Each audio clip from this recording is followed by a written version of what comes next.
प्रश्न पूछा गया है।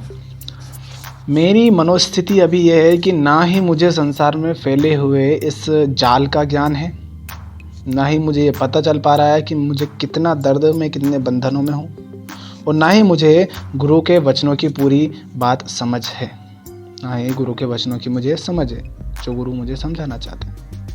हाँ, एक आकर्षण जरूर है गुरु के व्यक्तित्व के प्रति। गुरु को जब देखता हूँ तो बड़ा आश्चर्यचकित होता हूँ, क्या तो इंसान है। क्या ऐसा करना सही रहेगा कि गुरु को ही एक उदाहरण मानकर उन पर विश्वास रखकर ही मैं चल पड़ूं और वही चीज मुझे आखिर तक ले जाएगी? आचार्य जी कहते हैं, हाँ बिल्कुल हो सकता है, लेकिन अगर गुरु को उदाहरण बना रहे हो तो फिर उसमें अपनी मान्यताएं और अपना व्यक्तित्व बीच में मत लाना, फिर अपनी मान्यताएं भूल जाना। गुरु को तुमने उदाहरण बनाया, गुरु तुम्हारे सामने कई तरह के उदाहरण रखते हैं। वो कभी नहीं कहेंगे कि मुझसे या मेरे निजी व्यक्तित्व से ही चिपक कर रह जाओ।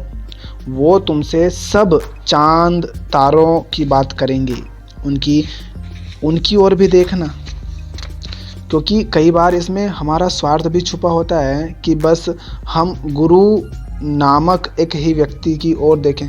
ऐसा नहीं करना है कि तुम सिर्फ गुरु को देखने लगे और गुरु को ही देखते रहे, गुरु की ही सुनते रहे। उस व्यक्ति की भौतिक सीमाएं होती हैं, गुरु की भी भौतिक सीमाएं होती है। उस व्यक्ति की एक स्थिति होती है, उस व्यक्ति में वो हो सकता है कि भौतिक रूप से सर्वांग सर्वगुण संपन्न ना हो, तो इससे गुरु को आदर्श बनाने वाले को सुविधा हो जाती है। आपने देखा होगा ना कि कोई व्यक्ति है जो गुरु है, उसके पास बड़े बड़े लोग आते हैं, धनी व्यक्ति, उसके पास और उसके खुद के पास भी बहुत धन है, अरे बिल्कुल ताकतवर है, हष्ट पुष्ट है, तो तुम उसका शारीरिक आकर्षण देखकर उसे गुरु बना रहे हो या कुछ और देखकर? अगर शरीर के रूप से बना रहे हो तो बेटा शरीर का कोई पता नहीं है, इसलिए हो सकता है भौतिक रूप से वो सर्वगुण संपन्न ना हो। ठीक है, तो हुए हैं कई संत जन ऐसे भी, उदाहरण के लिए जो शारीरिक रूप से जरा बेडौल थे। कैसे थे? थोड़े बेडौल थे शारीरिक रूप से। कौन थे? रामकृष्ण परमहंस के गुरु थे, तोतापुरी महाराज। रामकृष्ण परमहंस के गुरु तोतापुरी महाराज, वो थोड़े शारीरिक रूप से बेडौल थे। अब तुम देखोगे तो उनकी थी इतनी बड़ी तोंद, बहुत बड़ी, ठीक है, कितनी बड़ी। अब तुम खुद मोटे आदमी हो, तुमने कहा मैं तो गुरु को ही उदाहरण बनाऊंगा। ये तो स्वार्थ की बात हो गई ना।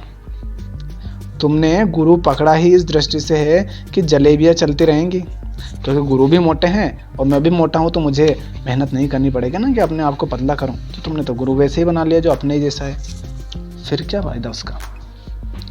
तो ठीक है, तुम्हारी निष्ठा सम्माननीय है, सुंदर है, तुम गुरु को ही उदाहरण बनाना चाहते हो, लेकिन फिर गुरु तुम्हें अन्य जिन उदाहरणों की ओर प्रेषित करें वहाँ जाने से इनकार मत करना। गुरु कहे ये तो तुम्हें ना नहीं करना। फिर आओ गुरु के पास और फिर गुरु कहे वहाँ चले जाना, तो ये मत कहना कि इतनी तो आप में श्रद्धा रखता हूँ कि आप तक आ जाऊँगा, लेकिन इतनी श्रद्धा नहीं रखता कि आप जिधर को भेजेंगे वहाँ को चला भी जाऊँगा।